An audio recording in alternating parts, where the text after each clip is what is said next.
Welcome to the next section of the Critical Care Survival Guide. This section, Vent 102, will focus on how to choose ventilator settings for your patient.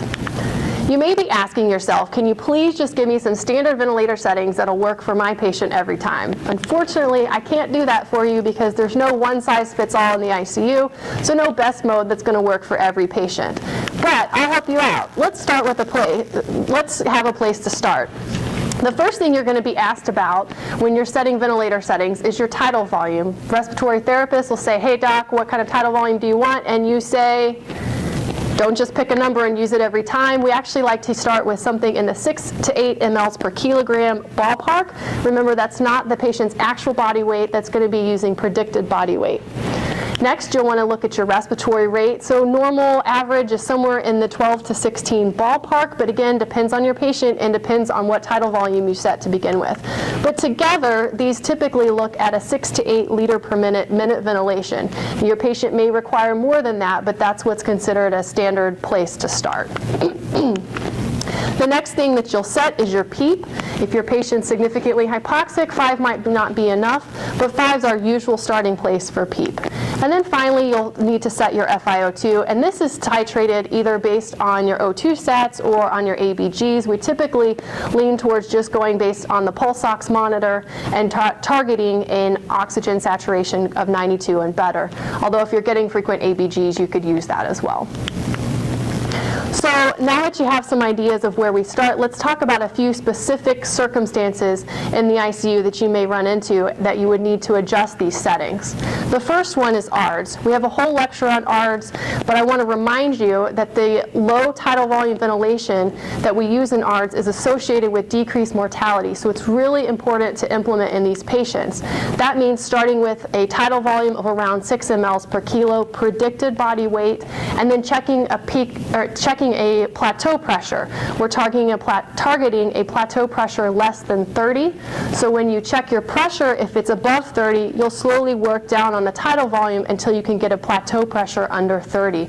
And so you may end up with a tidal volume in the 4 to 6 range, which is the standard of care for ARDS. Remember that when you drop down those tidal volumes, you may actually have to increase your respiratory rate because you're decreasing the patient's minimum ventilation.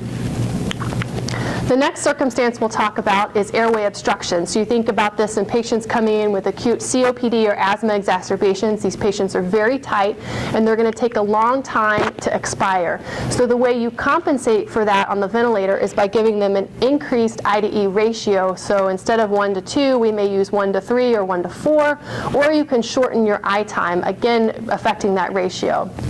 This gives them long enough to expire and not air trap, which can cause auto PEEP.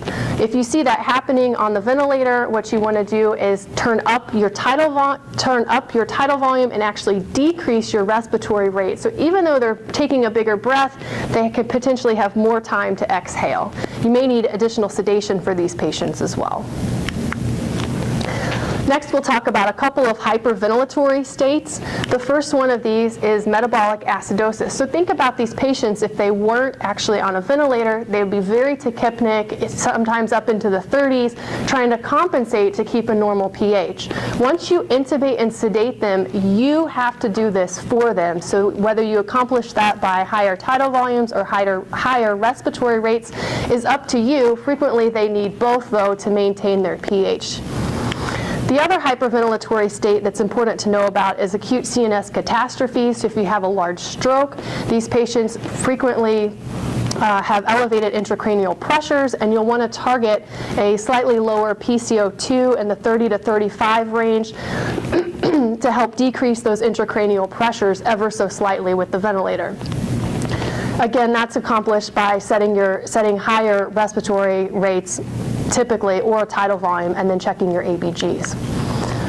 Next, hypoxic respiratory failure. So this can be lots of different things. You think of pneumonia, CHF, pulmonary edema, ARDS, and you're going to deal with each of them a little bit differently, but in general, we tend to use increased PEEP in these circumstances, especially when the process is more homogeneous throughout the lungs. It's going to work better with a higher PEEP. You have to keep in mind, though, when you turn the PEEP up, you're decreasing preload and afterload, so Very sensitive preload patients, such as a patient in shock, are not going to appreciate an increased PEEP, and I typically try to get them resuscitated as much as possible before I start turning up their PEEP so that I don't worsen their hypotension. It's also important, again, to realize that you decrease afterload as well, so slightly higher PEEPs, 8 to 10 range, can be very helpful in patients with congestive heart failure in exacerbation because you'll offload the heart with a slightly higher PEEP. So all of that combined, you're going to use your basic settings to begin with, and then some of these specific hints to try to make an educated guess about what the appropriate settings are, but I don't expect you to get it right every time. So check at ABG after 30 minutes, and then make further adjustments from there. Hope this has been helpful, and thanks for watching this episode of the Critical Care Survival Guide. See you next time.